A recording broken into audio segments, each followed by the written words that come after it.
Bem, pessoal, o que a gente viu até agora foi um pouco sobre o sistema de abastecimento de água, desde o manancial, de onde a gente faz a captação de água, até as partes da estrutura do sistema, como a estação elevatória, as adutoras, né, a estação de tratamento de água, reservatório e, por fim, a rede de distribuição. Então, a gente pode ter um sistema de abastecimento de água que capta a água tanto dos mananciais superficiais quanto dos mananciais subterrâneos, ou em alguns casos também associada à transposição de outros corpos d'água para se integrar à rede de distribuição de água de uma cidade, a gente também tem uma água distribuída para a população. Então, aqui a gente tem, né, desses mananciais superficiais subterrâneos, a água captada no sistema, ela vai para as nossas cidades.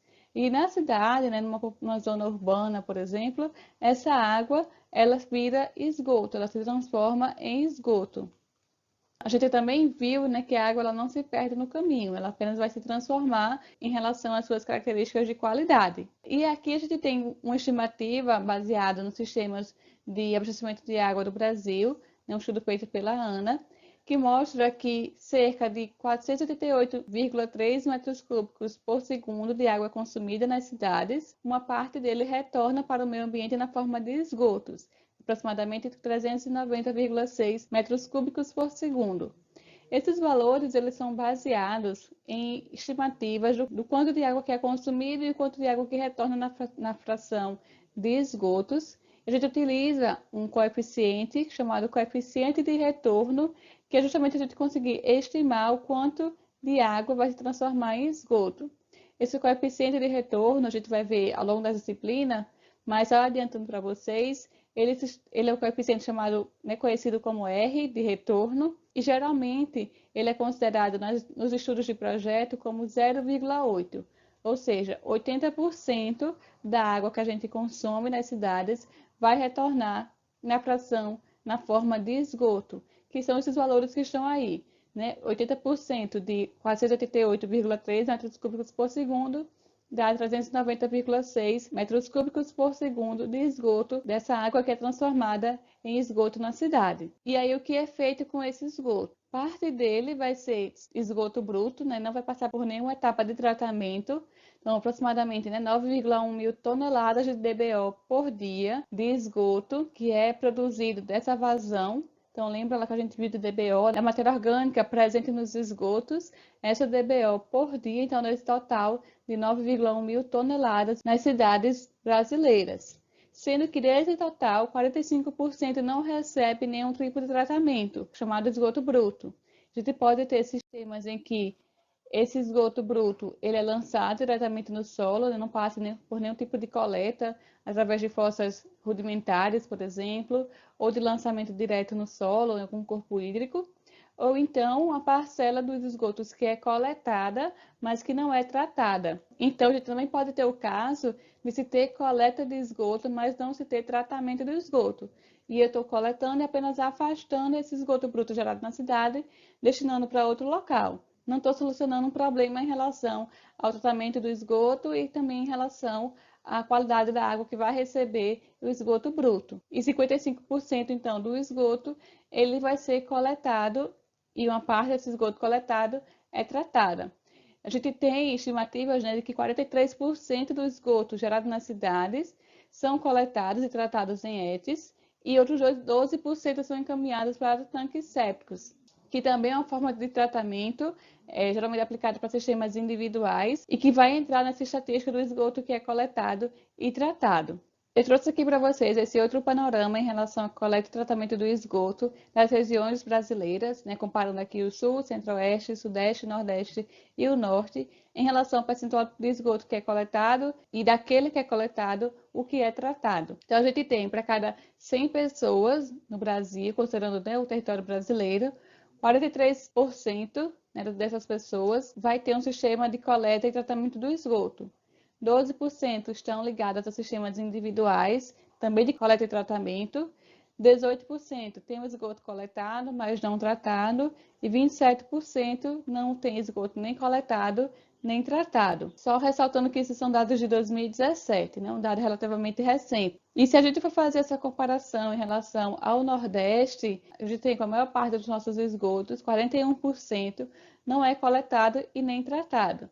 O que é coletado e tratado adequadamente é aproximadamente 32%. Então, a gente ainda tem uma situação bem precária de coleta e tratamento do esgoto. Isso não é válido para a região Nordeste, como para a região Norte, que é uma situação ainda mais preocupante. E no Nordeste, a gente também tem essa situação bem precária da infraestrutura de coleta e tratamento de esgoto doméstico. E se a gente for avaliar a situação das residências que não têm acesso a banheiro, no mundo todo, cerca de 4,5 bilhões de pessoas não têm banheiro em suas casas. Dessas pessoas, né, 892 milhões defecam ao ar livre, ainda dados mundiais, e 600 milhões dividem o banheiro com outras residências. Considerando os dados do Brasil, né, cerca de 4 milhões de brasileiros ainda não têm banheiro em casa. Isso é uma realidade também próxima a nós, né, aqui no nosso estado, alguns municípios, a gente ainda tem situações bem precárias de casas realmente nas zonas rurais que não tem banheiro. Então, a passar desse panorama aqui, né, resumido em relação aos sistemas de esgotamento sanitário que a gente tem no Brasil, vocês tiverem curiosidade, podem olhar outras estatísticas, são situações ainda bem precárias de esgotamento sanitário que a gente tem, é uma oportunidade também para vocês de campo, né, de mercado para trabalharem, para se especializarem, porque a gente precisa garantir que aquela universalização do acesso aos serviços de saneamento. Então, como a gente tem a situação bem precária em relação a essa infraestrutura, é também, por outro lado, um campo de trabalho, um campo de pesquisa a ser explorado para a gente conseguir difundir ainda mais esse saneamento básico, né? Conseguir aplicar para todas as pessoas o saneamento básico universalizado. E aí, em relação aos tipos de sistema de esgotamento sanitário, eles vão se dividir em alguns tipos de sistemas. O primeiro sistema seria o sistema individual, associado a uma residência ou a um grupo de residências pequeno, uma família, né, com 2 casas, 3 casas ali próximos. A gente também pode ter sistemas coletivos, e aí já é mais aplicado para grandes cidades, para um sistema que vai coletar esgoto de mais de um bairro, né, de uma cidade maior. E dentro desse sistema coletivo, a gente vai ter o sistema unitário, o sistema separador, sendo que o sistema unitário é aquele associado à integração das águas de chuva com a água de esgoto, com as águas residuárias. Então, são coletadas e tratadas no mesmo sistema. E o sistema separador, como o próprio nome diz, separa as águas de chuva das águas residuárias, né, da água de esgoto.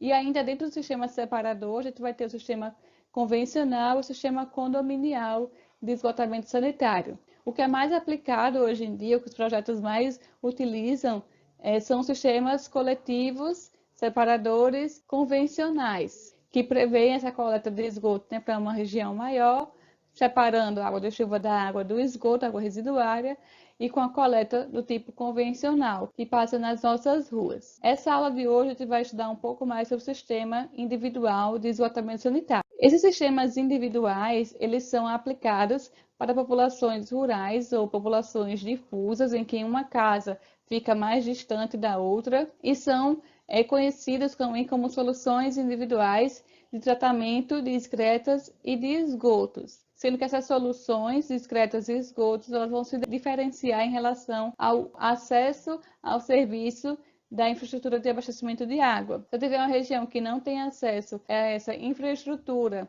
de abastecimento de água, então as pessoas elas não vão ter acesso à água em suas casas, não vai ter descarga, né, bacia sanitária, a gente não vai encontrar essas instalações hidrossanitárias. E aí, como a gente não vai ter, né, uma água misturada com as fezes, com os dejetos, então a gente vai ter soluções individuais de via seca, e são a disposição local de excretas.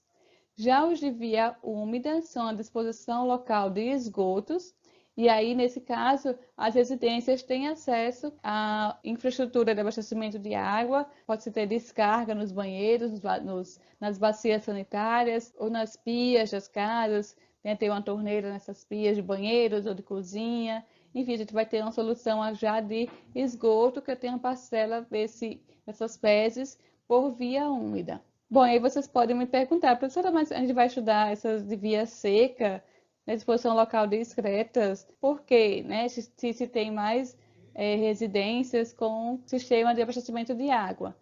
A gente tem realmente mais residências, né? Tem acesso ao serviço de abastecimento de água, porém a gente tem uma pequena parcela que não tem esse serviço, que ainda não é ligada a nenhuma infraestrutura de abastecimento de água, e eu preciso fornecer para essa população uma solução individual adequada para ela coletar e tratar os seus dejetos, seus excretas. E essas soluções, então, como exemplo, a gente pode citar por via seca a fossa seca de buraco, ou fossa seca tubular, fossa de fermentação, por exemplo, a fossa estanque, ou para via úmida, a gente pode ter também as fossas absorventes, a fossa estanque, fossa química e também o tanque séptico.